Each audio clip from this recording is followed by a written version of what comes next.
Welcome back to another fun-filled edition of Second City Sports Zoom Style.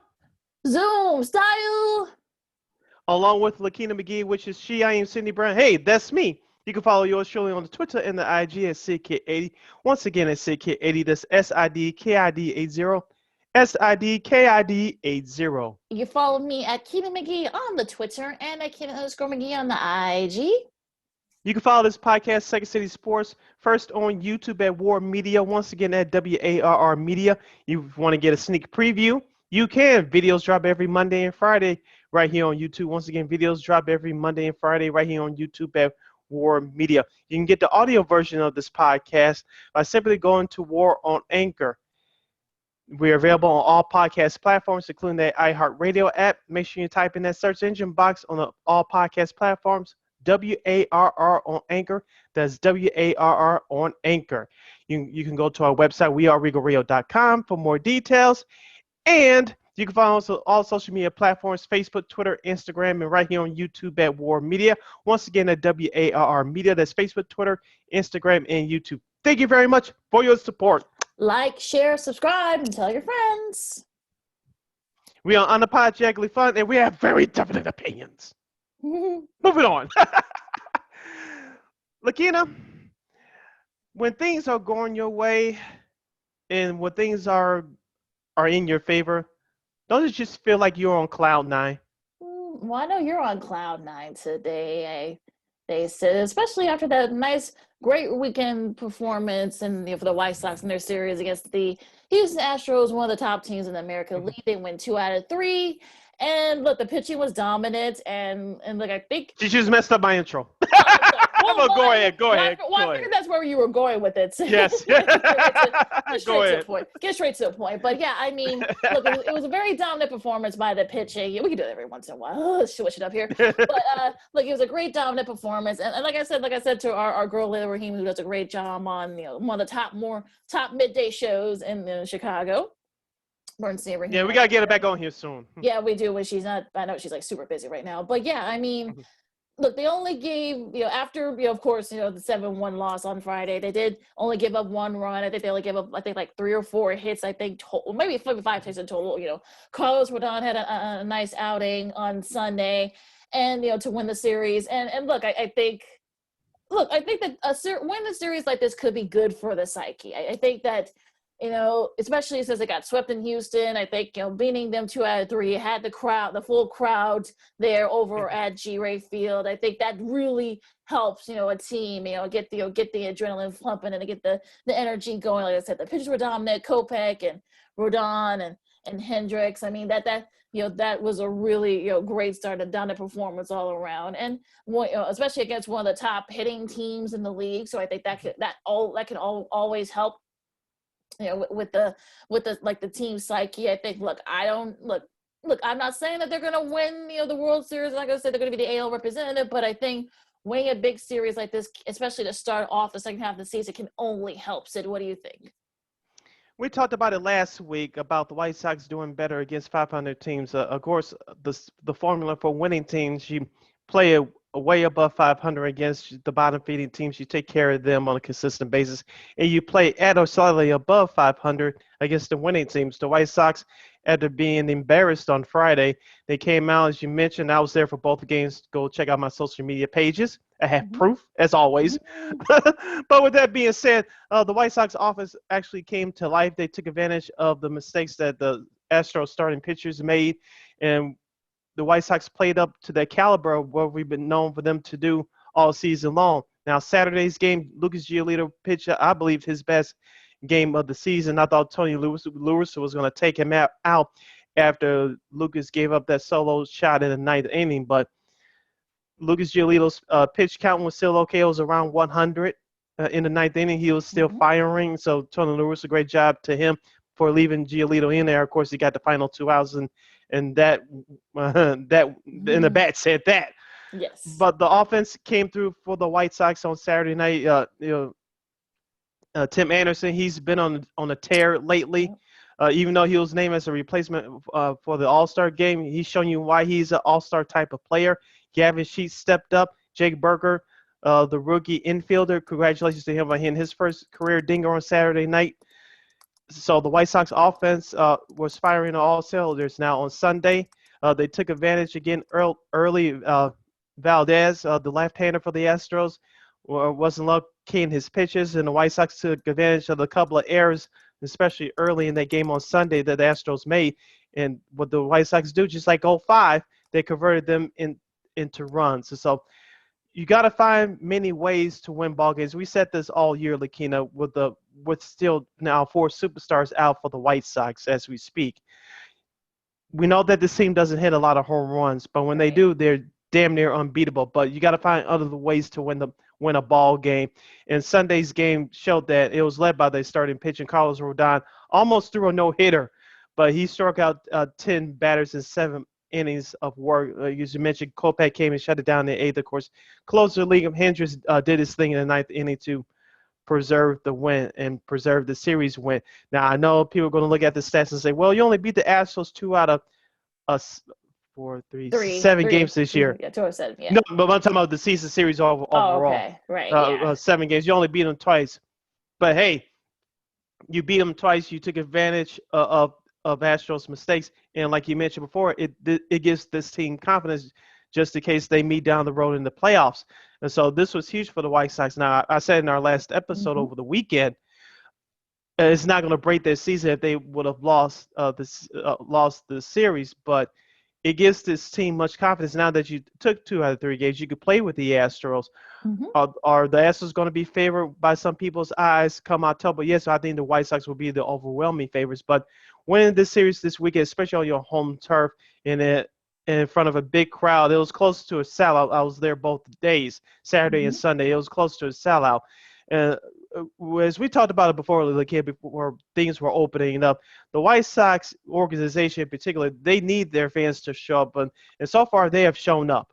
And it made a big difference this past weekend against the Astros. Well, yeah, I think like you said, Sid, I think that this, winning a series, yes, they could. Yes, it would have been nice if they had swept them. But again, I think, you just have to win the series, especially in a team against the Astros. I mean, Anderson has some, quality hitting. Adam Engel, back, he has some quality hits. Makata had some good ones too. The guys have stepped up, and I think, look, Eloy might be back in a few weeks. Robert might be back in a few weeks. I mean, we'll see if this team can kind of get at full strength. I mean, hope, knock on wood, and we said this on Friday. Hopefully, you don't suffer from any more injuries, especially on that pitching staff, because Lynn's been very quality. Kako's had his struggles, but he's been very solid. Giolito's been solid as well. Like Rodon had that near perfect start against the Astros on Sunday. So I think if you can get that, if you can get your pitching also to stay healthy, I think you can be you're in a good spot now. We'll talk about the trade deadline coming up in a couple of weeks. Well, actually, like about a week and a half from now, give or take. So, and there have been folks that have said that teams like the Diamondbacks, teams like the Pirates, they're probably going to hang on to their guys probably until like maybe the 30th, which is next week. So I think that's probably what might end up happening. So what do you think? What do you think about like the prospects, and things like that? Couple of things. One, we said this about a month ago when many Sox fans, especially on social media, were clamoring for GM Rick Hahn to make a deal around the 4th of July and a couple weeks before that. We told you guys, big time deals do not happen around that time because the asking price is too high. Now, when you get down to the trade deadline, teams will be more fair, more realistic because you cannot gyp them in terms of what you want from that particular player, from that particular team. And so as we said before, I know I've been banging this drum, it's going to come down to the last minute. And don't be surprised if it happens. It always happens just like that, like this every year, folks. So same dance, same script, same music is going to happen again. Now, I know there was some reports, depending on who you read, that the White Sox almost had a deal in place right before last Friday's series opener against the Astros. Of course, those reports turned out to be not true. But as we said before, if you're the White Sox, you don't want to mortgage the future too much for a player that you're going to play for only a couple of months. Now, we said this during the offseason. the way the Cubs and the Astros won their World Series, you're not going to keep all your prospects. They're prospects for a reason. You got to start off trading off a few of these guys to get the impact players you want. As we mentioned before, we saw it with Houston, we saw it with the Cubs, with the Aroldis Chapman in 2016. I know he brought some baggage with him, but he did what he had to do to help the Cubs win the World Series, correct? Yes, sir. So the same thing is going to happen on the South side. You're not going to keep everybody. I won't be shocked if one or two players off this current roster right now is going to go between now and July 31st. So this is the way you win in baseball, and it's just Sox fans going to have to accept the fact and prepare for it. Yeah, look, if you're a Sox fan, you hope that you won't have to give away some of your top prospects. But like you said, you may not. If you're trying to win and you're trying to win now, you may not have a choice, but to perhaps maybe put in some of your top, maybe if not, maybe not all of them, and maybe a couple of your top prospects in order to get that that key player, that key bullpen guy or extra relief guy that you're going to need to perhaps maybe get you to the top. So that's probably something you're just going to have to do. Yeah, and that's the price of doing business in Major League Baseball around this time of year. So as we said before, things like this happen, so you have to prepare yourself for it. Hopefully, as we said on the show for the last few weeks, Rick Hahn, hopefully he doesn't overpay for a player, which I don't think he will, but you don't have to overpay and value, give away too much for a player that you had to use for the next 2 to 3 months. So, and that's the way that we're looking at it. You're listening to Second City Sports along with Lakeena McGee. I am Sidney Brown as we talk about the Chicago White Sox. Before we move on to the other team in town, 8.9 miles north, congratulations to All-Stars starting pitcher for the White Sox, Lance Lynn. He signed a 2-year, $38 million extension. It was announced on Saturday before Saturday's game against the Astros. Lakeena, I know some people on Twitter have been cramping, including our good friend of the show, Mr. Chris Lanuti from the Sox in the Basement podcast, re-signing Lance Lynn. Well, you got your wish, you got done. Yep. Yeah. Lance Lynn, this is a great move for the White Sox. I know free agency, which all players cringe, but they crave as well, especially if you're a top caliber player, pitcher in this case, if you Lance Lynn, because you're going to command as much as you could on the open market. All that money is guaranteed, but so Lance Lynn has been talking to the media over the last few weeks, saying that he loves it here in Chicago. He has that bulldog mentality. He likes the South Side mentality. Where this team is headed. He's been their workhorse all year, along with Lucas Giolito. They're the only two pitchers that can pitch 100 pitches plus pitches in starts. So Lance Lynn, he's been a valuable piece. We had another good friend of the show, Johnson Nelson, on from the Sox Machine podcast back in December, and we talked about it. And Lance Lynn is going to be a horse for this White Sox team. It was a good move. We know that him and Lou Russo have a relationship going back to their days in St. Louis. Lance Lynn won a World Series under La Russa back in 2011. So Lance Lynn is that veteran ace that this young White Sox team needs. He's proved that so far this year, and hopefully he can stay the course and stay healthy just like everybody else now until the end of the regular season and improve your worth even more come playoff time. And I know some people see that he's 34, and I know some folks are still a little hesitant about it that you gave the guy. But look, it's a low, it's a low deal, a potential, high risk, high reward, and he's been good for you so far. We know he's had some injury issues early in his career, but he's been, especially even a couple years ago before they signed him. But but look, I think that he's been really good for you so far, and I think you didn't want to take any chance of him going into the open market, which I'm sure a lot of teams would have been clamoring for him. So I think, look, you lock him down now, see what he can do. He might be your number one starter when when the playoffs start. We'll see. Should be interesting. But look, hopefully, look, he's also a very colorful guy in the media. I know a lot of people who cover the White Sox. He's always good for a little bit of coverage there, but he's not afraid to share his opinions. But I think this is a good signing for them, and I think getting a guy in the fold, especially if you're in this win now mode, I think that was very key, and good for Rick Hahn for doing just that, and locking down Lance Lynn for a couple more years. Speaking of the White Sox getting attention, we should note that they will be appearing on Sunday Night Baseball coming up in the next couple of weeks. This upcoming Sunday, They will take on the Milwaukee Brewers in the American Financial Field. I still call it Miller Miller Park. Park, But yeah. anywho, the third game of that series, about 5 days away. Those of you listening to us on the podcast version, and this upcoming Sunday at 6 o'clock on ESPN, the White Sox will take on the Brewers, and then in a couple of weeks after that, the third game of the round one of the Crosstown Series against the Chicago Cubs from Wrigley Field. That's on August the 8th. That game has been moved to Sunday night as well. So the White Sox will be on your TV screen on Sunday night, 2 out of the next 3 weeks here. So the White Sox are getting attention. They deserve it. And let's see if they can keep it rolling on their way to a Central Division, AL Central Division crown. Yeah, should be a lot of fun. You listen to Second City Sports Podcast along with Cindy Brown. I'm Lakeena McGee. Let's go up north to the North Siders here, Sid. Let's talk about the Cubs. The Cubs went 2 out of 3 against the Diamondbacks. I should have swept them, but again, whatever. Mm-hmm.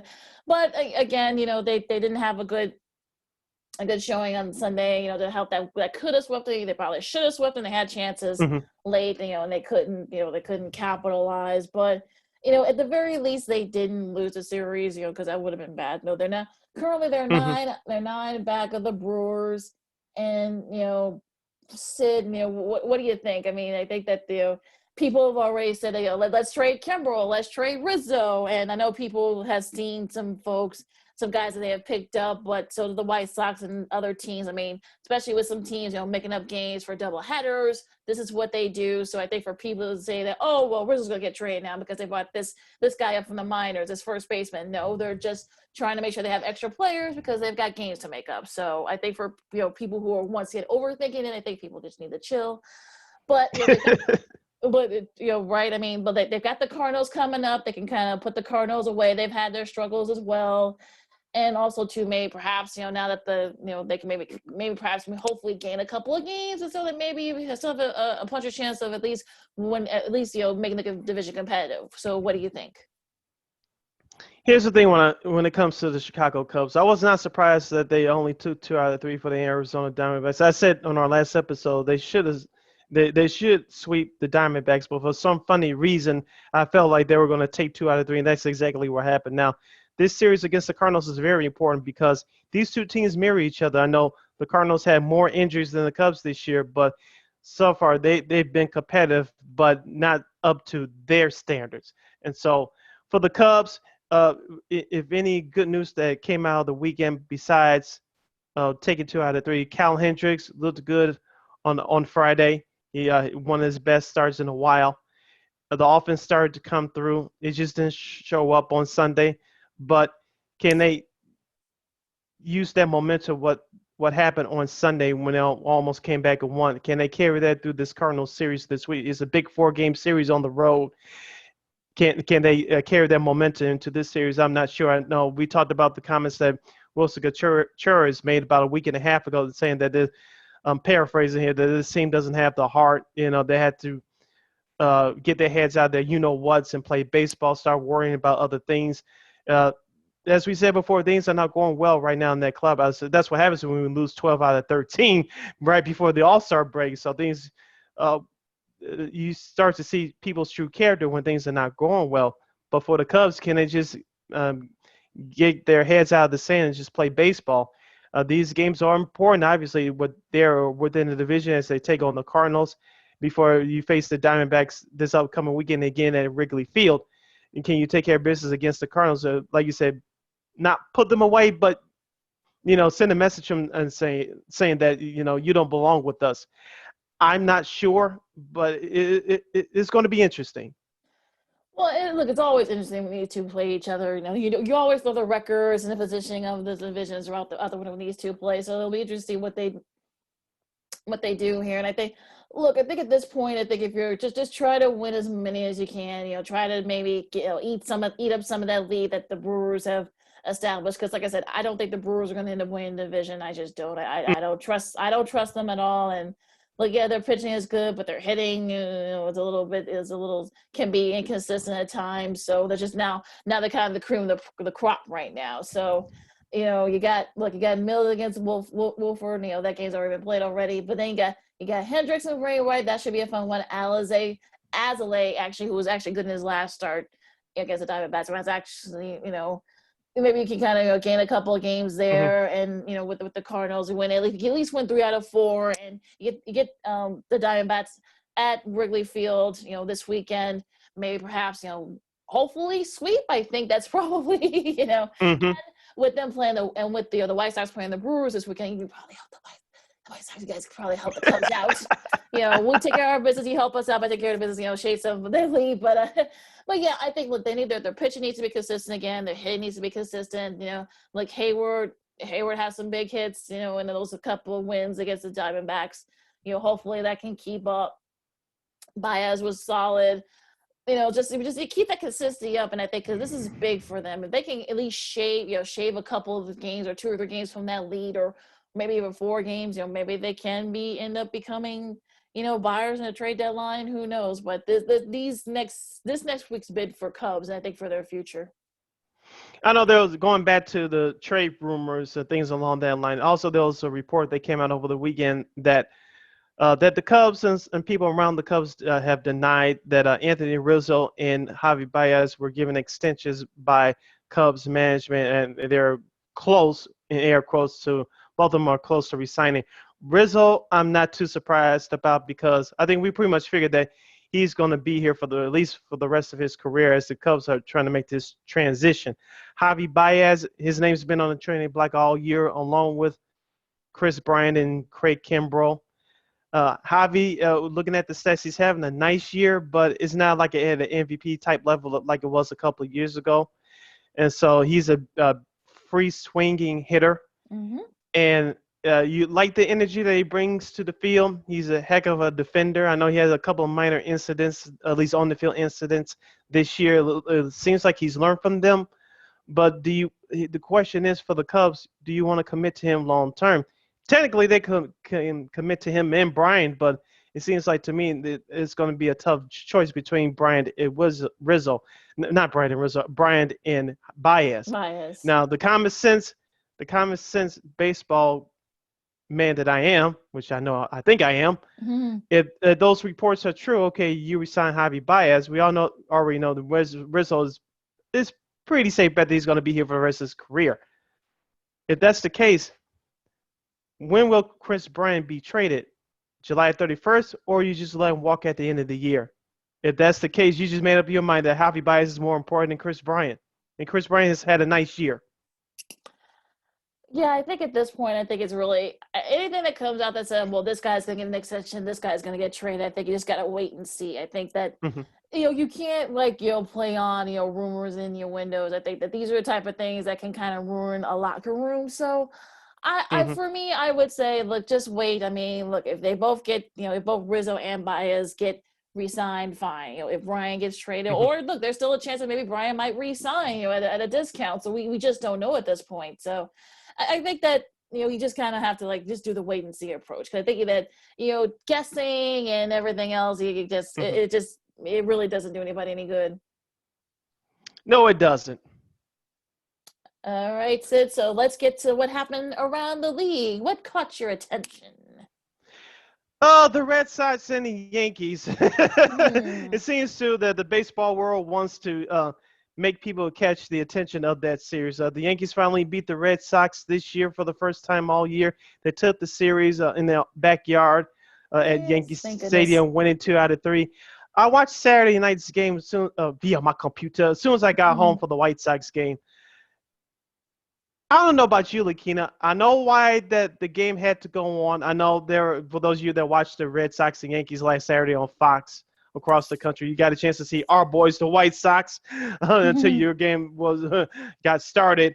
I know that the reason why the Yankees-Red Sox game was played on Saturday night, I'm surprised they got 6 full innings. I think the rule is 4.5 or 5 full innings to be an official. 5 innings to be an official game. 5.5, 5.5. They keep changing it, but yeah, I think it's right around there. Yeah. I believe it's 5 full innings, but I'm surprised they got 6 innings in there, because at the start of the game it was raining really hard, and then it let up. I said okay, it then rained again about 2-3 more times.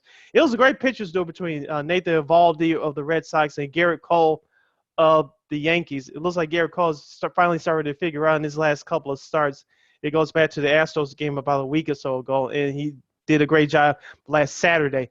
I was surprised that game got through, even though it was 6 innings, Yeah, I because it think. did not look good weather-wise. Yeah, I was kind of surprised that they were able to play. They tried to play through it. I guess as long as there was no lightning Hmm. area, and I guess both teams were okay with playing, through the rain. Hmm. I guess that was fine. But finally, it kind of got to a point where they just couldn't do it. I think it just got too dangerous. Guys were Hmm. probably starting to slip and slide in the field, so they just couldn't do it anymore. But look, I think if look, you're 7 up, you're 7 back if you're the Yankees. I mean, I don't know what the future's going to hold for them. I'm sure there were rumors about some of their guys, Hmm. especially with their guys, off right now because of COVID. Some of their guys, Judge especially. So, the fact that they were able to win 2 out of 3, I think that speaks volumes. And I think hopefully maybe the Yankees kind of make a division of this. I mean, they're 7 back. I said, I think they're like 3 or 4 games back of the wild card. So I think they're going to try to make things interesting. And Hmm. look, it'll be interesting what happens here. I think they actually will be playing again in a couple of weeks. The Yankees and the Red Sox again. So Yeah. that's going to be another thing. So we'll see. I mean, again, at this point, look, I think coming out of the gate, I think the Yankees knew what they needed to do. And look, I don't know if they're still not going to be sellers, but look, I think that winning 2 out of 3 against your rivals, I think it makes things interesting. Yeah, also too, the San Diego Padres, going to the NL for a second. The San Diego Padres taking care of the Washington Nationals over the weekend, despite what happened outside the stadium last Saturday. 3 Mm-hmm. people were shot. You could hear the gunshots on the broadcast, which is very scary. Thank goodness no one seriously got hurt. No one passed away. But uh, it, it I just want to mention this for a minute. I got the notification on my phone because, like I said, I was at the Sox game, so I saw the reports when I got home.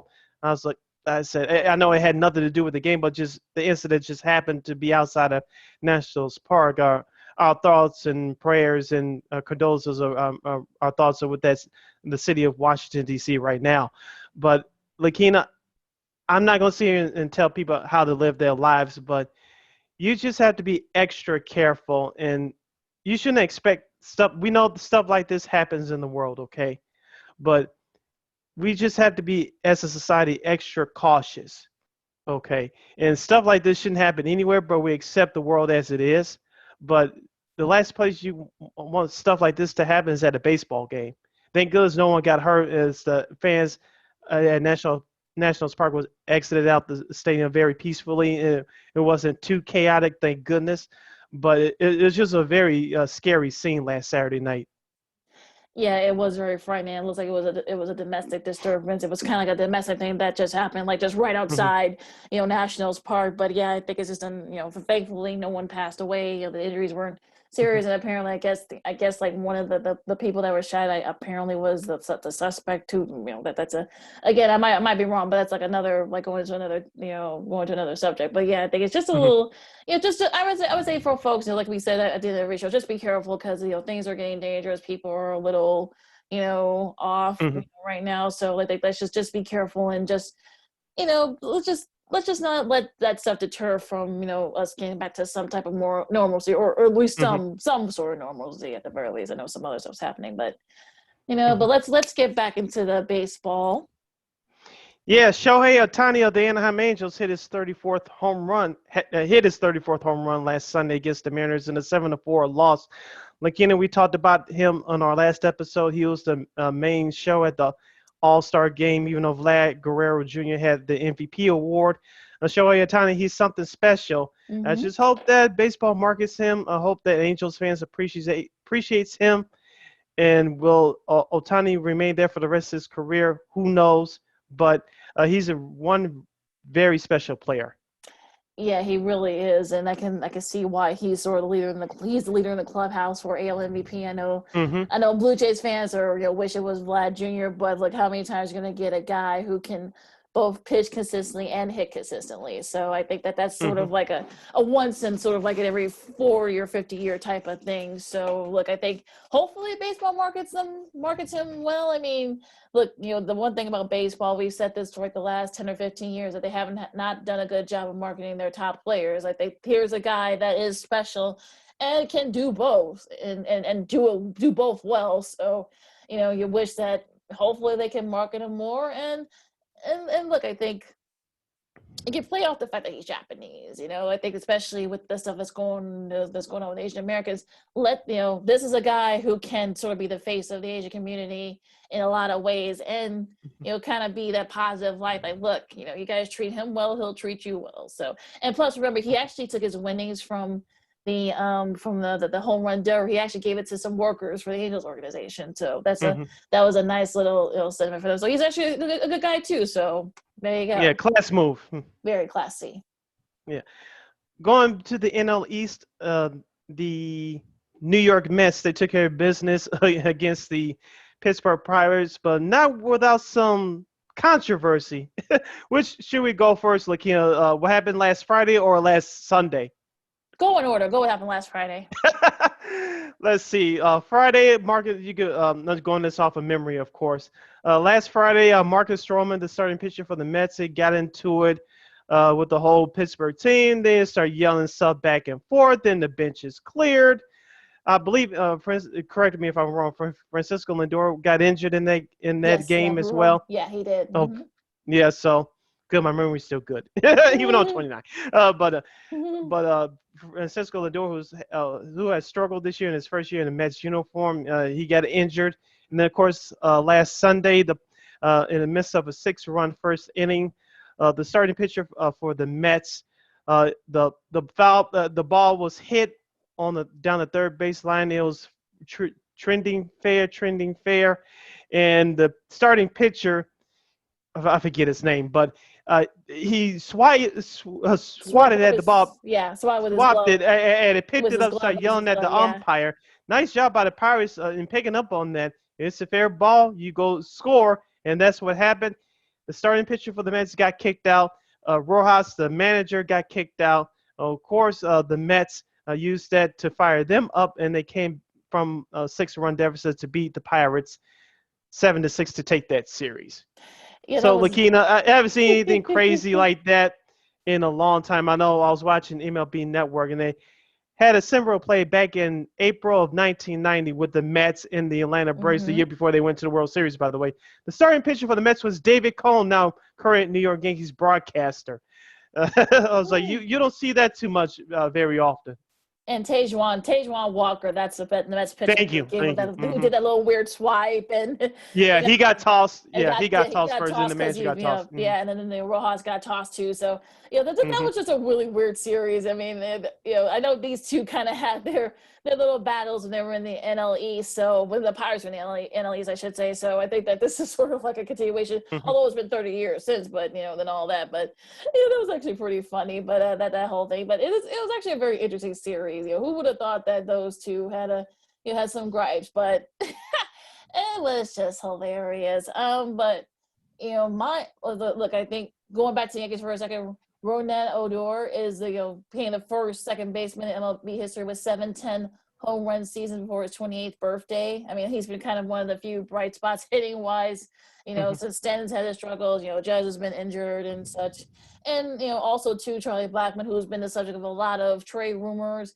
Became the second player in Rockies history to have 3 walk-off hits in a season. They had a walk-off against the Dodgers, helping, preventing them from the Rockies from getting swept, and from the Dodgers. Yeah, Charlie Blackmon, could that be his last days in a Rockies uniform? Like I said, he's such a lot of trade rumors, and look, that actually kept the Dodgers from sweeping them, and from now being tied with the Giants. Now they're just a game back. That was a missed opportunity for the Dodgers there. So just some very interesting things that happened over the weekend in baseball.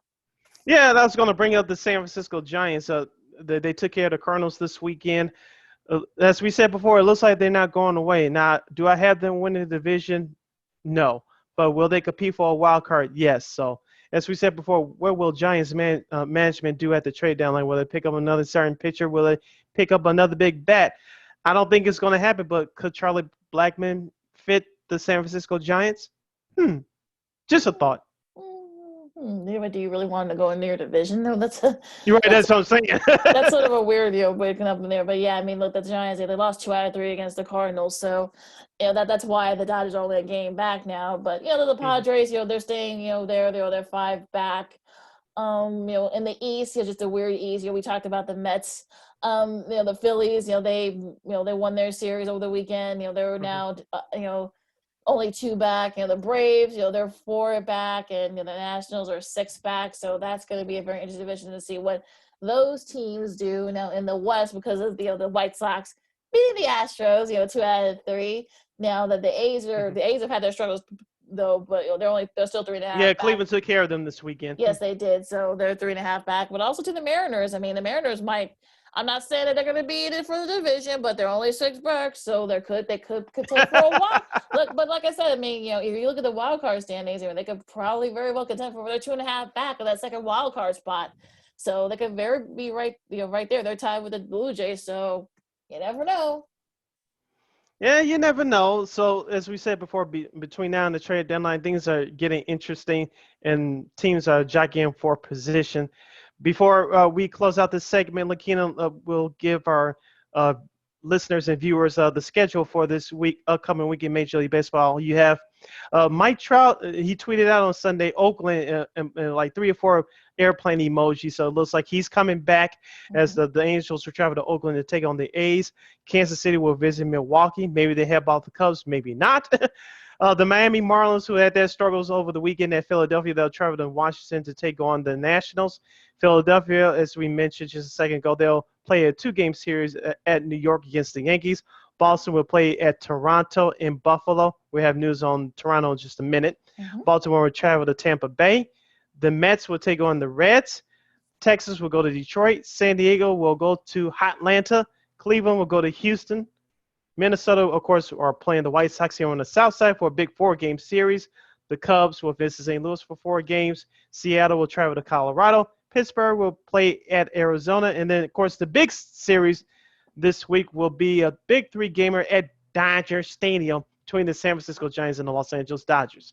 Ooh, that should be a lot of fun. And we'll see if the Dodgers can take control of the NL West, or will the Giants, at least for right now, keep a hold on it? Yeah, right now the Dodgers have owned the Giants this year, especially at Dodger Stadium. So we'll see if that trend continues. Now, before we close out the segment, I brought up the Toronto Blue Jays. They asked the good folks in Canada if they could play their go back home to Toronto to play the remaining home schedule of the season at Rogers Center, I believe it's called now. Those of you our age and older, and some of you younger folks that know your history, it was originally called Sky Dome. When they opened back in 1991. And so it looks like for now the Toronto Blue Jays will play their remaining home games in Toronto starting next Friday, July 30th. Yep, with their 3 games. So it's good news for those fans in Toronto, Ontario, and Canada. I know that city has been on lockdown for literally over a year and a half. And so that'll be great for their fans to experience a good young team on the rise. Yeah, their 30th, that'll be the start of their series against Kansas City. And I know that this is something that if you ask the Blue Jays players and the managerial staff, I mean they've been wanting this. I think that they've been kind of like, they haven't been really had a home. I mean, I know they've been playing in North Carolina, but it's not the same as playing in your home field. So especially like you said, so looking at this, this is a great young team, and look, I think this could only help them, the fact that they're getting some stability again. I think they're actually going to be able to play in Toronto at home basically. And also too, I mean, with the weird the restrictions and stuff, it's going to be interesting to see once other teams start traveling to Toronto. We'll see how the NBA they were able to make that work with with the Raptors, and unfortunately they stayed played in Florida, but again that'll be kind of interesting too. But I think, look, they're right there, in the, like I said, they're right there in the wild card, spot. So I think that's going to be, that's really going to help the psyche. Hopefully they'll be able to play better. I mean, they've got 3 against Kansas City and, 4 against Cleveland to start off that home stand in Toronto. So I think that look, some of this could only help like a team psyche. I mean, they've actually been really good. I know they've, not being able to, despite not being able to play at home, they're still, like I said, they're still right there in the playoff chase, in the wild card chase especially. So I think having, now being able to actually able to come home and play, I think that'll definitely help. Like I said, this should definitely help a team psyche as well. All right, segment number 1 is in the books. We have to take this 20-second timeout. When Second City Sports returns with more sports month, more fun, we'll review last Saturday night's Game 5 of the 2021 NBA Finals between the Milwaukee Bucks and the Phoenix Suns. We'll review final preparation for both the women's and men's Olympic basketball team, and the Blackhawks say goodbye to another legend. All that and more when we see and hear you on the other side. Welcome back to Second City Sports Zoom style. Zoom style. Along with Lakeena McGee, which is she, I am Sidney Brown. That's me. You can follow yours truly on Twitter and the IG at CK80. Once again, it's CK80. That's SIDKID80. SIDKID80. You can follow me at Keena McGee on the Twitter and at Keena_McGee on the IG.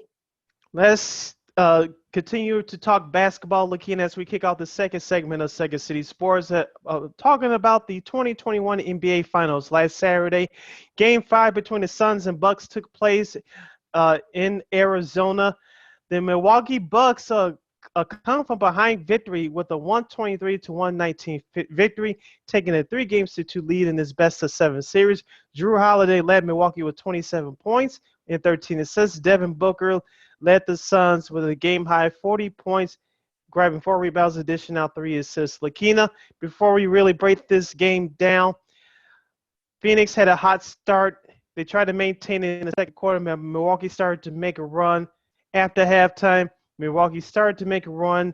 They took the lead. Phoenix tried to come back, but they made some crucial mistakes down the stretch, and Milwaukee was lucky to get out of there with the win. Well, like I said, we'll get more in depth into what happened down the stretch in just a moment. But Lakeena, Phoenix, this is my short take on it. Mm-hmm. Phoenix really had a chance to close the Bucks out. They didn't do it. Toward the end of that first half, I had that funny feelings like, oh, this game is not going to go in that direction. It turned out I was right. Milwaukee came out the more aggressive team in that second half. Phoenix tried to get that act together in the fourth quarter, but it was just too little, too late. Yeah, they should knocked out the Bucks early on in the first quarter. Let's just be honest here. And the fact that they were up 16 after the first quarter, the fact that the Bucks were able to score 43 in the second, I think that just shows, unfortunately, that the consistency. I think that the grittiness and the tenacity that the Bucks have shown. I have to begrudgingly say that in these playoffs. But again, if you're the Suns, you should have went for the knockout punch, and you had your chance to put out the knockout punch. Knock them out. As Jimmy Johnson said, way back in the day when he was coaching Miami, in football. Miami, the U, I should say, pour it on them and don't let them up. I mean, that's unfortunately that's what the Suns didn't do. So I think that they were able to kind of pay, they paid for it. Look, Jrue Holiday scored 27. He's not going to score 27 in every playoff game. He's not going to do that. But you know what, though, if you're the Suns, I mean, you could have, you got 40 from Devin Booker. I mean, I think he's the first to score back-to-back games, 40 points back-to-back. Despite in the finals, but he's also the first player to now lose both those games. So I don't know what more Book can do. I mean, Crowder only had 10. You could do a little bit more, dude. I mean, Bridges, you only had 13. You've had your struggles in these last couple of games. You could be a little more aggressive, and maybe some key guys from the bench. I mean, both the Cams, Cam Johnson, Cam Payne, you can probably do a little bit more as well, to help Book out. I mean, he can't do it by himself, guys. I mean, you kind of. I'm sure Monty Williams is gonna, reiterate that, more and more. But like I said before, I think look, our guy Josh Schick said it with him and Alana when we did that the panel for the NBA Finals a couple of days ago. He said if the Bucks win Game 5, this is gonna go 7, and I believe him. So I know I had Suns in 6. Of course that's not gonna happen, but I think, but look, I think that you got look. This is going to be like, the thing tonight where they're going to have to, if you're the Suns, look, you had 3 days off, there's no excuse. You have to, be aggressive. You gotta knock them out early if you can. And look, try to get the crowd out of it. Get that crowd out of it at the target. Get the crowd out of it early. So if you your best bet is, that's probably your best bet. You get the crowd out of it, then I think you're going to force a Game 7. If not, if Giannis has a quick start, if Middleton starts shooting lights out, if Holiday, does what he's supposed to, lock down, CP3. CP3, you're gonna have to play a little bit better too, my friend. I know look, I know that, Holiday's been sort of been, you're throwing your side these last couple of games, but you need to be a little more aggressive, Look, you need to play like this is going to be you're probably your only chance at perhaps getting a ring. You need to start playing like it. So, I don't know. What do you think, Sid? Yeah, I want to point out just a couple of statistics for you guys listening and watching. The Phoenix Suns, their bench was not productive. They only scored a total of 15 points. They only played, Monty Williams only played 3 guys off their bench. I think that was a major factor in the game. As you mentioned, Lakeena, quoting Jimmy Johnson, fatigue makes cowards of us all. I know Vince Lombardi's originator has said that quote. Excuse me. But you can tell that the Suns players were getting tired, especially during the last 5-6 minutes of their game. Monty Williams, the head coach of the Suns, he didn't trust their bench. They weren't giving them nothing, so you had to rely on your starters much more. I know we're coming down to the end of the series, but you have to some of the role players, like you mentioned, is going to have to step up to help out DeAndre Ayton, who had a good game, 20 and 10. Chris Paul's stats didn't look that bad, but as we mentioned, we'll bring the elephant in the room in just a minute. But he had a couple of questionable plays down the stretch himself. It had nothing to do with him handling the ball. But Devin Booker, he had a great game, as we said in a couple episodes back. Devin Booker had a terrible game 3, but he's been back on track ever since. So you cannot blame Devin Booker for what happened last Saturday night. It's just that you had to get more contributions from your supporting cast. Now, on the other side, flip side for Milwaukee, and I brought this guy's name up on our last show over the weekend, Pat Connaughton. He had another good game scoring rise off the bench with 14. And overall, the Bucks had 23 points off their bench. They only played 3 guys as well. But Bobby Portis, the former Chicago Bull, came up big in 19 minutes, scoring a total of 9 points, including shooting 2 of 4 from the three-point land. He had a big shot in the fourth quarter down the stretch there. So Milwaukee, we talked about their bench being lackadaisical for a better term, but they had a little bit more impact than the Phoenix Suns did last Saturday night. Yeah, and I think that's going to be the key. Like, whose bench is going to step up? I mean, do you really think? Look, I think Portis. Look, give Portis some credit. I mean, he does some good things and has made some key defensive stops and things like that, and also key rebounds too. Connaughton had was 4 for 6 from 3. I think that's another fact. That was another key factor. Just when you thought that the Suns were starting to get catch up. Whether he or Middleton, one of them would, put a 3 in and just, stops momentum right there for the Suns. So, like I said before, the key to this is getting the crowd in Game 6. If you're the Suns, get the crowd out of it because they're going to be jumping. Get the crowd out of it early and keep punching. Don't let up. Just keep punching them in the mouth. Just keep punching them and punching them. Look, eventually, folks will get up.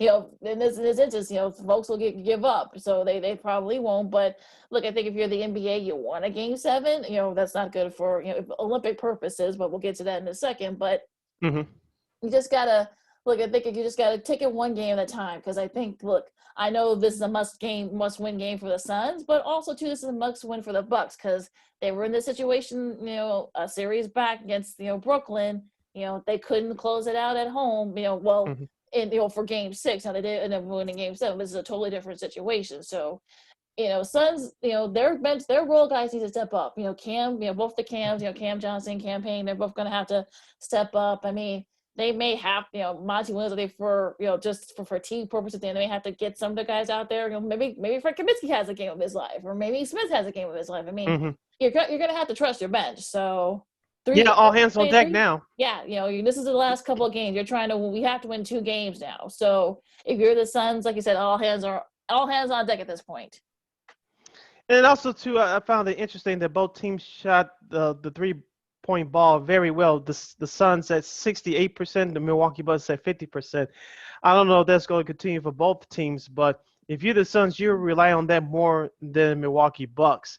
And if the Suns start hitting, it's going to be a long night for Milwaukee. But like you mentioned, Lakeena, Phoenix has to come out aggressive and keep their foot on the pedal and stop depending on Devin Booker to bail you out. DeAndre Ayton, like I said, he had a nice game with 20 points, 10 rebounds. I think you have to feed the beast early and get Giannis in foul trouble. Yes. If you could do that, right, if you could do that, it puts pressure on the Milwaukee Bucks defense, and it opens it up for Devin Booker, for Chris Paul, for Mikal Bridges. And Cam Johnson, he only scored 6 points in the last game, but it'll open up for him too when he comes off the bench. So I would say try to feed DeAndre Ayton early and try to see if you can get Giannis and or Brook Lopez in foul trouble early. I think that's probably going to be the key. I think if you can get either one of those guys in foul trouble, look if you get PJ Tucker. I know he only scored 3 points, but he's also the facilitator though for that Bucks offense too. He kind of like sort of like steers the ship, if you will. So if you get him in foul trouble early, I think that might help too. So, I think like I said, be aggressive and get their top guys, the Bucks top guys in foul trouble early. You can force a game 7. Yeah, and also too on the flip side for Milwaukee. Giannis Antetokounmpo has had the series of his life. I know he scored 32 points last Saturday, including that big dunk over Chris Paul with 15 seconds left to go. We'll talk about that play in just a moment. But if you're Phoenix, force Giannis to be a jump shooter. He's not a great jump shooter at all. He operates from the inside, and that's where he's been killing the Suns in this series. You can force him to shoot jump shots. That's going to go your way if you're Phoenix. If Giannis has another Giannis game where he dominates inside and facilitates and dunks in the lane, it's going to be a long night. Chris Middleton, he's been consistent these last couple of games. I expect him to step up. Like you said, Drew Holiday, I don't need him to score 27 points. I just need him to lock down Chris Paul and continue to dish the ball, facilitate the offense, which he's done a good job these last couple of games. And also, too, like I said, PJ Tucker, I don't need him to have the game of his life, but 3 points is not going to get it done. Yeah, I think that's going to be, like you said, so I think that's going to be the key. I would say, force Giannis into taking jump shots. That's not, he hates taking those jump shots. So force him to do it. Force him to kind of like, make some poor decisions and, take a bad, jump shot, which he doesn't like. So I think if you're the Suns, you're going to have to be more aggressive on the defensive end, and and also shooting wise, you're going to have to, be dependent on the three. I think they depend on it a little too much, but I think if you hit your threes, you're going to have to be, get right back on defense and then force Giannis to kind of make those bad shots. So, look, I think I think the Suns can win this game and force a game 7, but they're going to have to be more aggressive. And like I said, punch them in the mouth and keep punching. And also, too, don't let up. I think the problem was the fact that they let up. They kind of, took their foot off the gas, like you said, and, the Bucks were able to get back in and, kind of take control. So if you get into a big lead, you need to, as like I said, Jimmy Johnson, pour on them and don't let them up. So yep, you gotta have to do that. Yeah, I may be in the minority of this group, but I think that Phoenix Suns will find a way to win Game 6. Their backs have been against the wall throughout these playoffs, and I expect them to win. It's not going to be easy, as you mentioned. That crowd at Fiserv Arena is going to be loud. It's going to get crazy, and it's going to be at a fever pitch. But like you mentioned, if you're Phoenix, you control that by coming out early and establishing yourself and keep your foot on the pedal. And they could do that, and then it's going to be not necessarily an easy win, but it's going to be a convincing win for the Suns. So I expect it to be a drawn-out game tonight. For those of you listening on our podcast, you can watch that game on ABC here in the States tonight. That's at 8 o'clock p.m. Chicago time. I expect Phoenix to have a great effort. They know deep down that they gave their game away, and they did some things they should have done with questionable plays down the stretch. And they know that they're the better team. At least the first 2 games, they looked unbeatable, but they haven't won a game in almost a week. You're down 3-2. So I expect a much better effort for Phoenix tonight. They're not going to go out quietly. I expect them to win. This is going to go 7. I'm with you. I really believe this is going to go to a 7 game. And I think that, look, like you said, I think they've been fighters. Their backs against the wall, all season. They've been playing like it. You're not going to get rid of the Suns that easy. I know Bucks fans want to have their puffing up their chest and say, "Oh, we got this. We're gonna win at home." Not so fast. A couple other items from last Saturday before we move on. Giannis Antetokounmpo has shot 55% from the free throw line for this entire series. And I know in another key stat from Game 5 was the Milwaukee out-rebounded the Suns, especially on the offensive end. That's why Milwaukee won that game as well. Phoenix could not come down with a defensive rebound when it mattered most. And, of course, now the elephant in the room, that big play, the alley-oop to Giannis with 15 seconds to go. Chris Paul fouled him. If you're going to foul Giannis, make sure you wrap him up entirely. I know Chris Paul is 6'3", 6'4". Giannis is almost 7 foot, okay? But you could have held him or slapped his wrist or his hand to and make him earn it that way at the foul line. But after the dunk, Giannis missed a potential 3-point. He missed a free throw. Phoenix could not get the rebound. Plays like that down the stretch it makes a big difference of you winning and losing ball games. And in this case, it may do the Suns in should they lose tonight. They'll look at that play and they'll be kicking themselves in the butt saying we should have had that defensive rebound. Maybe we would have tied the game. Maybe we would have won the game. If we would have grabbed a couple more of the defensive rebounds, we'd have won Game 5. But I think those couple of sequences may come back to haunt Phoenix should they lose tonight. Which I think that's gonna be the thing. I think that don't make those silly mistakes. I mean, look, if you're gonna foul Giannis, try to wrap him up, try to kind of slap him in the arm, or even better, try not to foul him when he's trying to shoot. I think that's probably or like we've been saying, force him to take jump shots. We know he hates. It's no secret that he hates taking jump shots. So force him into it. Be aggressive on the inside. I think Aiden's gonna kind of try to have to be the guy to kind of force Giannis to take those bad shots and try to maybe go for the block or something. Because I think that to sort of like to deflate a team and getting the crowd out the game right away is to sort of get Giannis or Brook Lopez in foul trouble so that they get they won't. Make Giannis, I know it's going to be hard to do, but make Giannis a non-factor. Yes, if you make Giannis a non-factor, he's going to he's going to have a bad night, and then opening things up for the other guys is going to make Chris Middleton's game that much more difficult because he doesn't have Giannis to carry him, and it's going to make all the Bucks players on their roster have to step up a little bit more. Now, if that happens, then it's going to be a long night for Phoenix. But like you mentioned, Lakeena, you have to focus in on Giannis, make him become a jump shooter. If you can, the odds are in your favor. If Giannis has another Giannis game, you can say good night. Exactly.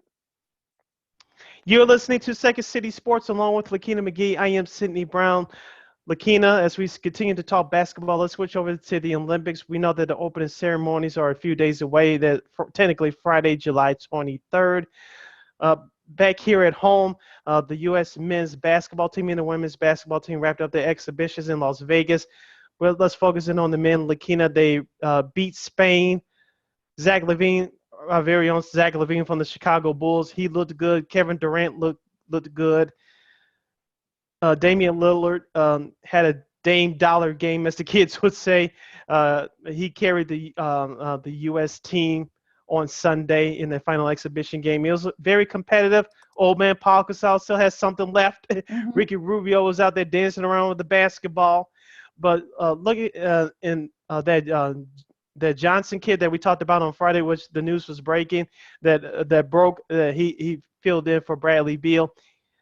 He looked very well, scoring 15 points. So I want to see how head coach Greg Popovich uses him as the Olympics start for the men. Their qualifying round starts, I believe, on Sunday. And so I want to see with the preliminary round. So I want to see how he's being used. I want to see how the whole team plays because we talked about in our last episode with Josh and Alana. We're trying to get used to international rules. We're trying to get used to the referees, how they call games, because it's very different in Olympic play than it is in the NBA. Yeah. And so it looks like looking at that, I know it's just one game, but looking at that game Sunday, it looks like the Team USA on the men's side is starting to figure it out. Yeah, I think. Look, I know there were some questions about having Keldon Johnson on that team, but he plays. Keldon Johnson, yeah. Keldon Johnson. I mean, he plays for the Spurs. There's familiarity with Pop and him, and he knows the system that Pop likes to run. So I think having that, I think that sort of is going to help the Team USA as a whole. He had, he was 7 for 9 from the field. So I think. Look, I think having that, I think, can only help the U.S. And like we talked about it last week, Sid. I mean, I think they have France, Iran, and the Czech Republic in pool play. Mm-hmm. So, like I said, there's really no reason why the U.S. shouldn't have any issues coming out of pool play. Once they get into the knockout round, then I think that's going to be sort of like when the questions will Mm-hmm. start. But I think, look, they played well against a very, yes, that's an older, Spain team. Yes, 40-year-old Paul Gasol. Yeah, look, I've seen him play in some of the various Spanish leagues he's in. He still can play, and like I'm not too worried about. Like I said, I'm not too worried about the men. I think they'll be fine. I think once they get everybody else there, and once everyone starts to mesh. And look, I know a lot of people don't like it, but they don't like the setup. But look, it is what it is. You have countries Mm-hmm. who've been playing for 10, 15, in some cases even 20 years. Since they were in school. So I know that people don't like the setup. You can, maybe once Grant Hill takes over, maybe he'll change it.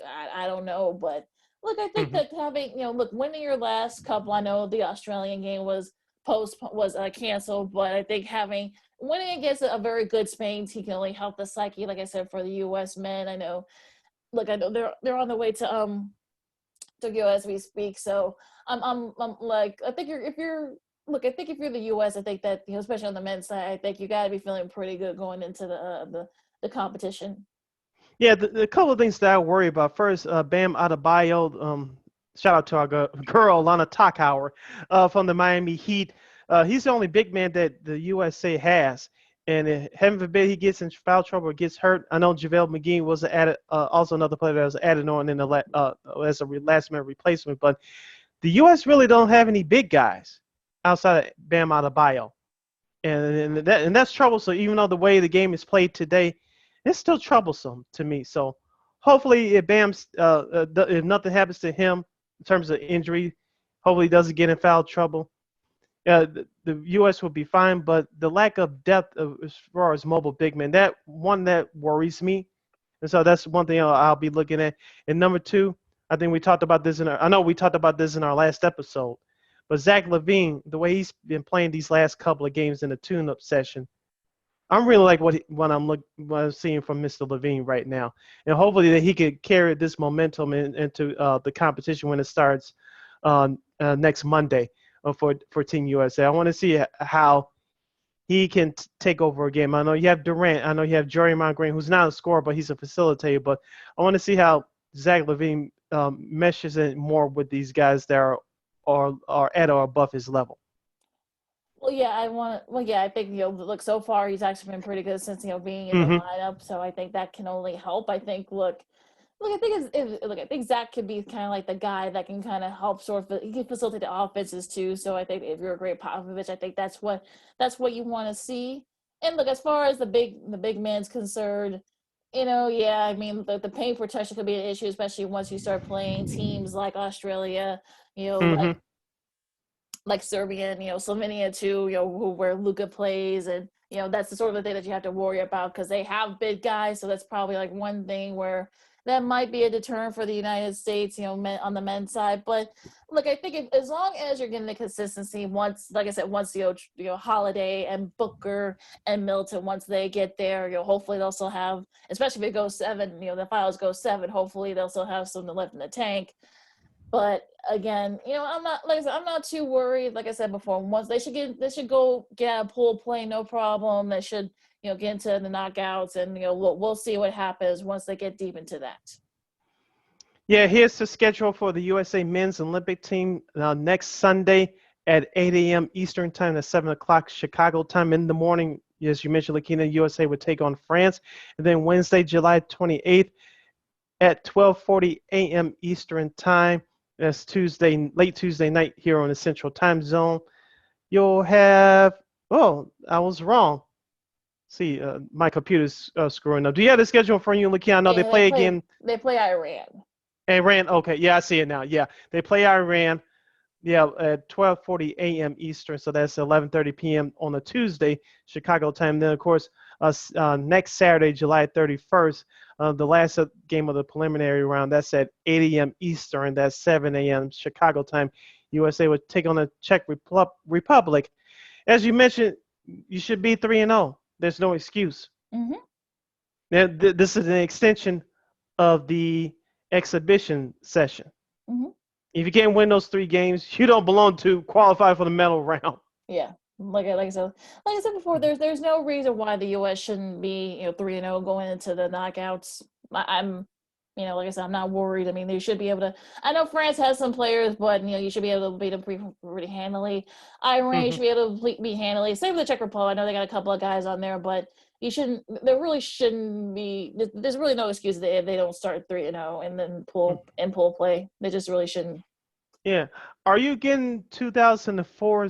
Not even, we didn't talk about this in our last episode, but are you getting the 2004 vibes, or No, are you just on a wait and see no, mode? no. I'm on wait and see. I know Okay. I've heard people use it as like a comparison. Hmm. But I mean, look, okay, LeBron, D Wade, and Carmelo, they were all very young. You had like I think the coaching didn't help either. I think Larry Brown, I think he didn't really couldn't get control of his guys. So I find it hard to believe that, oh well, you guys do realize, they had Iverson and Marbury and Boozer and and Marion and Mari Stoudemire and Tim Duncan and Richard Jefferson. I mean, I just like I get very like, look, this is kind of like their G team, this year's team. Those guys, there was no excuse for them, not to win a gold medal that year in '04. There was no excuse. And I think that coaching, like I said, coaching should have been, gotten more of the blame. I think Larry Brown, I think he just couldn't control a lot of their guys, his guys. So I think that played a factor as well.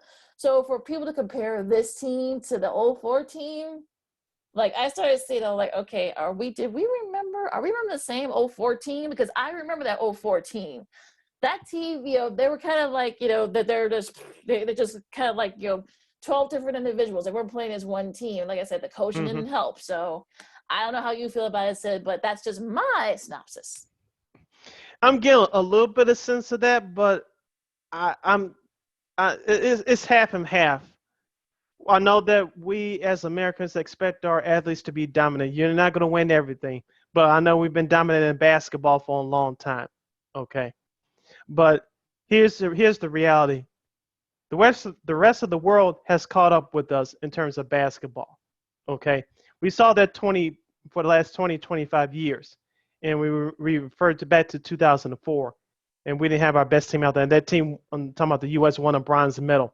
But since then, we've gotten back on track. But your superstars in the NBA from foreign land, they do not play for the U.S. They play for their home countries like Spain, Argentina, the Czech Republic, as you mentioned, Australia. So some of your college stars that didn't make it in the NBA or had a cup of coffee, they're playing for in Euro leagues overseas, and they're playing on qualified Olympic teams for those native countries. So the rest of the world has caught up, and this is all a result of the original 1992 Dream Team, USA Dream Team. And so you see almost now two generations of players that played in the NBA, but going back home to play for their home countries for the Olympics. They're not fooled by us. They're not intimidated by us. That's the main thing. And so the rest of the world has caught up with us. Maybe we'll still win in terms of the U.S. As a gold medal, but it's not going to be easy. Oh no, and I think that people, that's not that people need to kind of get over the fact that they're not going to be able to beat teams like 50, 60, 70 Hmm. points. That those days are gone. Like you said, Sid, Yeah, we got to be everyone's caught prepared up. for that. We got to accept that fact. Yeah, and also too, like just about every country that's playing in the Olympics, they have at least one guy that's playing in the league right now, at the very least. Hmm. So, or have played professional basketball, or have played college basketball here in the States. So, for people to say, look, those days are done. I think once people kind of realize what's happening, I think that everyone will be better off. But I think like I said before, also too, Sid. I mean, this isn't like the big, like the top, like dream team, if you will. I mean, Hmm. LeBron's retired, Carmelo's retired, Steph didn't want to play. Clay's, still recovering from his injury. Harden didn't want to play, although, looking back, I think he probably should have.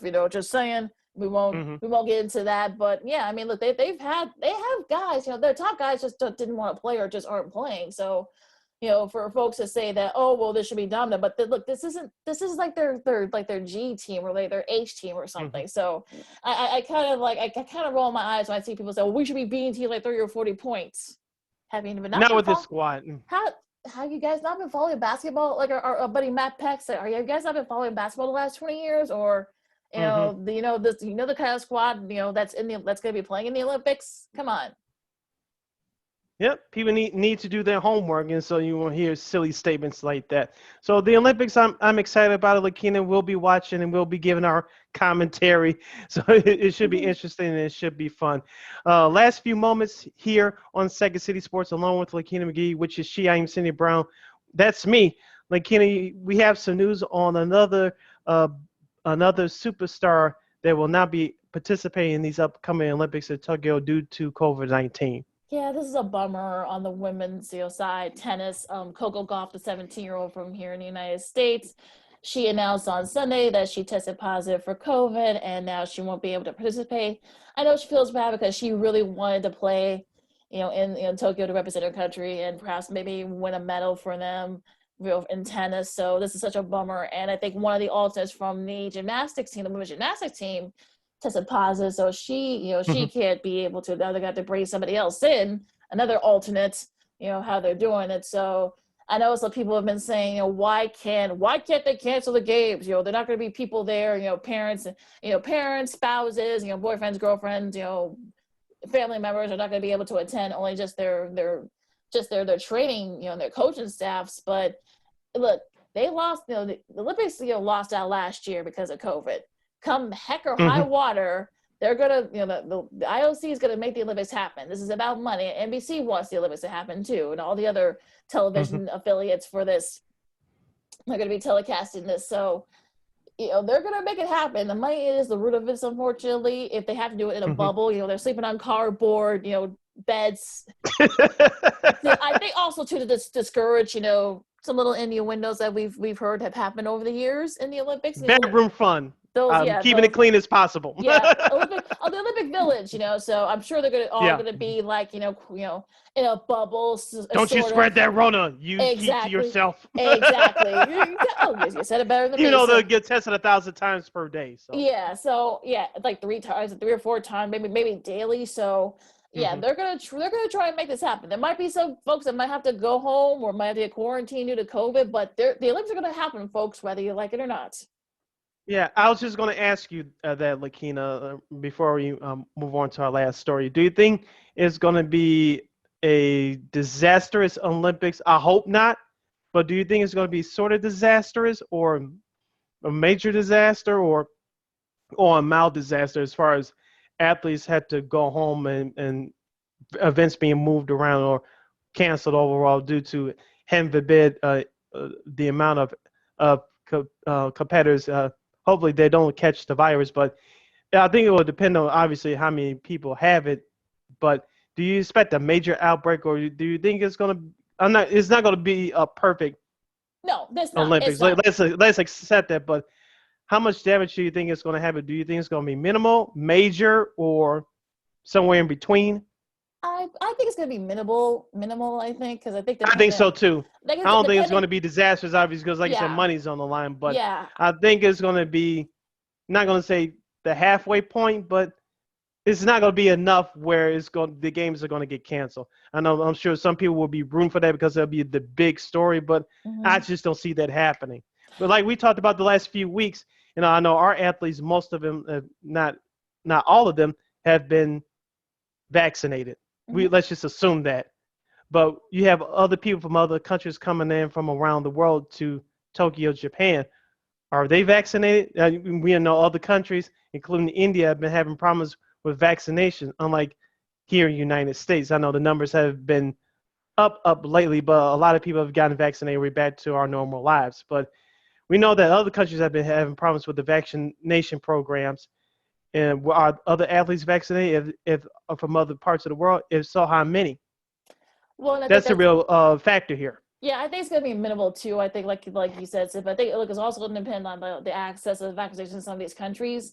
I know that some countries have encouraged all their athletes to be vaccinated, and I know that some of the other like other countries like India, unfortunately, vaccinations are not available. So, or at the very least, it's minimally available. So I think that's sort of what's causing the rise in their numbers. It was just horrific. I don't know how the numbers are now, but I know for for maybe like about a month, the numbers have been astronomical. But like you said, so that they're going to be tested daily. Like I said, if they're going to have to maybe, everyone's going to have to wear a mask, I'm sure, everywhere, whether they like it or not. I know I've heard some guys, they may get kicked out if they don't wear a mask, or at the very least, I'm sure they're going to have hand sanitizers and, sanitation wipes everywhere. So in the villages and they're already they've already cut off there's not going to be any spectators there. So they're hoping to cut down that risk. Basically, Tokyo and then the city of Tokyo and around the city of Tokyo, there's going to be in a bubble pretty much. So you're not going to be able to have. There's not going to be a lot of access. Also, too, I'm wondering that. I'll get to the Open Championship in a little bit, but what about their commentary teams for the U.S. and for Britain and for other countries? Are they going to be in Tokyo, or are they going to be like in a remote area, like maybe outside the city, or they're going to be like in Europe or something, to do that? So using various feeds, so that's going to be another problem. So I don't know. I mean, I think it's going to be it's going to be minimal. Like I said, there's like millions and millions of dollars on the line. So these games are going to happen. So I'm not going to say they're going to go through the whole 2 weeks and no one's going to get tested, not going to get COVID or tested positive for COVID. That's just unrealistic. But it's not going to be to a point where events will get moved around or events will get canceled or somebody's going to have to withdraw. I don't think it's going to get to that point, but again, we'll see. Hopefully, knock on wood, it's minimal at best. All right, before we get to our last story, Lakeena, you wanted to have a comment about the Open Championship? Collin Morikawa, congrats to him for winning his second major, winning the Open Championship at Royal St. George's Golf Course. About 3 hours just outside of England, about a 3.5 hour drive, I believe, just outside of England. He we talked about him, on Friday, Sid, and we recorded that he was right there. He was a clubhouse leader. I think he's like a 64 or something, which is one off the record. He just dominated that course, from then on. Spieth made it interesting because he loves links golf, but he just couldn't make the putts late. I know Oosthuizen, once again, I think that's his seventh top 3 finish in the major. I'm sure he's kicking himself right now. John Rahm made it a little bit interesting, but the holes there wasn't enough holes for him to catch up. So Koepka, had a nice, final round to get some of that money. $2.1 million, Mr. Morikawa is getting. He's actually joined Tiger as being the second guy to have 2 majors before he turns 24. If you listen to him and it didn't phase him. So he was sort of he ready, and he played the Scottish Open a couple of weeks before the Open Championship, so he can kind of get used to the links golf and that style. I know that he couldn't have his family or his girlfriend with him because of the travel restrictions, due to COVID in the UK. But you listen to his comments afterwards. I think he loved winning, especially in front of a big crowd, because when he won the PGA Championship in 2020, there were no crowds, obviously. So, he definitely felt the energy from the crowd. The open crowds are probably the best. And also, too, remember, it's going to be in France. The 2021 Ryder Cup, I believe, is going to be in Paris for the first time. So, that's a link style course. So, just a great overall. And look, I'm not going to say that that this is going to be golf's big star, because I know that they've been trying to get a Tiger type, guy. But, this is someone that can. This is definitely someone that can be sort of that new star that golf's been waiting for. Whistling Straits, I should say, that's in Minnesota. That's actually where I believe Steve Stricker, who's the Ryder Cup captain, played. He grew up not too far from that course. That's kind of a lake style course, so we'll see what happens with that. But in Wisconsin, I should say, should work Wisconsin. But yeah, so congrats to him, and we may be seeing golf's newest star. All right, we'll see what happens with that. Last story, we didn't get to it in our last episode because a whole lot more has been going on in the sports world. But let's do that hockey. As Chance the Rapper, Chicago's very own, by the way, would say, let's do that hockey. It's been a week now. The Chicago Blackhawks say goodbye to another legend. Of course, earlier in the season, Brent Seabrook retired due to his various injuries. Duncan Keith is the latest star from that old Blackhawks dynasty. He was traded to the Edmonton Oilers. He's going to be close to his son now. Mm-hmm. Duncan Keith has had a great career, 16 years in a Blackhawks uniform. He's played over 1,100 games, scored 101 goals, and dished out 509 assists with a total of 610 points. He won 3 Stanley Cups, including the Conn Smythe Trophy, the playoff MVP in 2015. Duncan Keith was one of those important parts on the ice that helped turn that Blackhawks situation around. He's one of the top defensemen of his era. He's a first ballot Hall of Famer. And I just wanted to say congratulations to Duncan Keith on a great career. On the other side, GM Stan Bowman, he has work to do. We all have known that for the last few years or so. I know that Seth Jones is a target for the Blackhawks this offseason, along with Dougie Hamilton for a young defenseman. So that opens up room for the Hawks. And also, the Hawks save a lot of money in cap space. You know, they struggle with cap space the last couple of summers, so they'll get some relief from that. But going back to Duncan Keith, we all know that good things must come to an end. He's had a great career. And when Edmonton comes to Chicago to play the Blackhawks next season, Duncan Keith is going to get a standing applause. Should his number be retired? Who knows? But he's had a great career.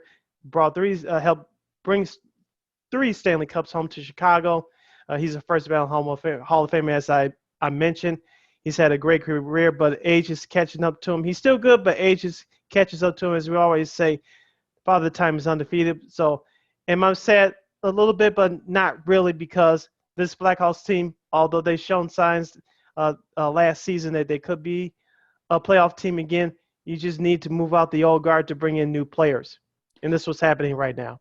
2 Conn Smythe, I should say 2 Norris trophies, I should say. 1 Conn Smythe trophy, 4 All-Star game selections, and 2 gold medals for Canada in his career with the Hawks.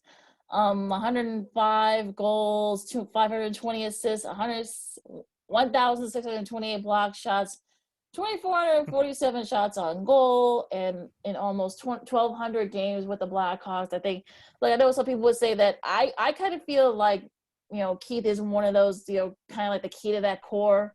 I know that, you know, Taves gets his due and also Canner gets his due, but I really feel that Duncan's the one that kind of like helped get those three Stanley Cups to Chicago. I mean, look, he's 38 years old. I mean, he's got, his son Colton, like you said, lives in Edmonton. Or just outside, I believe. He wants to be close to him. So that's why he wanted to be traded to Edmonton. And like you said, Sid, I mean, we'll see if, what Stan Bowman does, with that I got some money to play with. Now I know the names you mentioned, those are guys that the Hawks are going to be targeting during the off season. We'll see. But look, I think that, like, I'm sure he's going to get something. I'm sure he'll maybe get a statue put up with him, and with the missing teeth. I think that's probably Game like 4 of San Jose in 2010. Yeah, they swept the Sharks away. That's one of the Blackhawks fans' favorite moments. So is mine. Yeah, it's like you got like 5 or 6 of his teeth. And I remember right after that they won the cup. He said, "Does anybody know a good dentist?" So. Yeah, we're going to dentist. Dentist. You don't even know a good dentist. So yeah, you remember that moment. But yeah, I mean, I think he's definitely one of those stars here in Chicago that will be remembered and people will love forever. He's definitely a legend here in Chicago. Yeah, congratulations to him once again on a great career. Good luck to him in Edmonton. He's going to look at play with another rising superstar who's been a superstar for the last few years, and Mr. Connor McDavid. Should definitely be. He'll definitely have that mentor there too. So he already said he's looking forward to kind of being his mentor. So not that McDavid really needs it. He's doing pretty well by himself. But he's still young, so I'm sure he can definitely listen to some words of wisdom there from a veteran like Duncan Keith. So we'll see how that goes. But on that note, though, anything else, Sid, that you want to before we wrap up? The Sox have an important series going back to baseball against Minnesota this week. Hopefully they take care of business there. We'll see on the north side what the Cubs can do. This is a critical week for them. I believe Jed Hoyer, their GM, has made up his mind, but let's see if the players could change his mind. We'll see as they take on the Cardinals on the road for 4. And some sports media news to share with you guys. Michael Phelps will be doing the swimming coverage with Dan Hicks and Rowdy Gaines. So the 22-time medal winner will be doing some TV work for NBC. So I don't know if they're going to be in a studio or they're going to be in person, but it should be fun. I mean, he did a little bit during the Olympic trials. He was actually pretty good. So we'll see how he does. I like rowdy games. Let's see Yeah. how much they let Michael Phelps talk. Yeah. Right. No disrespect to Dan Hicks, but the rowdy games really brings out the commentary with the Yes, swimming. he does. Yes, he does. Oh, yeah. Well, look, he's got. I think he won like 5 gold medals in '84. So yeah, so he knows. Yeah, he knows a little something about swimming. I think he coaches too. I think 2 of his oldest daughters, I think, are competitive swimmers, I believe, or his middle daughters, or his at least one of his daughters, or he has 5 daughters, or at least one of them is a competitive swimmer. So, but yeah, so that should be a fun one between the 3 of them. And like I said, we'll see how much Dan Hicks talks. But I'm sure he probably would not mind not talking that much. But again, we'll see. He might be okay with that. Who knows? But but we'll see. So like I said, you got the Olympics coming up. You got baseball, of course. We'll see. Also, too, we're almost at training camp, Sid. The Steelers, the Cowboys, because they're going to be playing in the Hall of Fame game, but also too the defending champion Bucks are now at training camp as we speak. Of course, everyone else, including the Bears, will be starting their training camps later next week. So, we got to get back into football mode there, Sid. So, all right, but we'll talk more about it later on. So we're not gonna. It's called a tease, folks. We're not gonna give you all of our secrets right away. But on that note, you can follow me at Keena McGee on the Twitter and at Keena_McGee on the IG. You can follow yours truly, Cindy Brown, on the Twitter and the IG and the social media streets, as the kids would say, at SidKid80. Again, at SidKid80. That's SIDKID80. SIDKID80. You can follow this podcast, Second City Sports, on YouTube at War Media. Once again, at WARR Media. Videos drop every Monday and Friday. Videos drop every Monday and Friday right here on YouTube. You can get the audio version of this podcast, which is released every Tuesday and Saturday. Once again, the audio version is released every Tuesday and Saturday at War on Anchor. Once again, at War on Anchor on all podcast platforms, including the iHeartRadio app. You can go to weareregalradio.com, our website, for more details. And you can follow us on all social media platforms. That's Facebook, Twitter, Instagram, and YouTube at War Media. Once again, Facebook, Twitter, Instagram, and YouTube at WARR Media. Thank you in advance for your support. Like, share, subscribe, and tell your friends. For Miss Lakeena McGee, I am Sydney Brown. That has been the latest edition of Second City Sports. Tune in to a new edition of Second City Sports later this week. Will there be a new champion in the NBA, or will we be previewing a game or review? I'll say the game 7 will be Thursday. Game 7 will be played. So, yeah. Who's going to be the new NBA champion? Will it be Milwaukee? Will it be Phoenix? Will it be a 7th game that we'll be talking about? Or you get the idea. So a new champion will be crowned. Who will it be? Milwaukee or Phoenix? And we'll preview baseball, the weekend series for both our teams, as the Cubs will face Arizona, and the Sox will go to Milwaukee for the first time in a few years to take on the Brewers. So that should be fun. For Lakeena, I'm Sid. Old AL Central matchup. Yeah, yes. Yeah. That's hilarious. For Lakeena, I'm Sid. This has been Second City Sports. Until next time, don't do nothing stupid. Take care of yourselves. Stay safe. Until next time, holla. Wash your hands. If you're not going to get vaccinated, wear a mask. Just saying.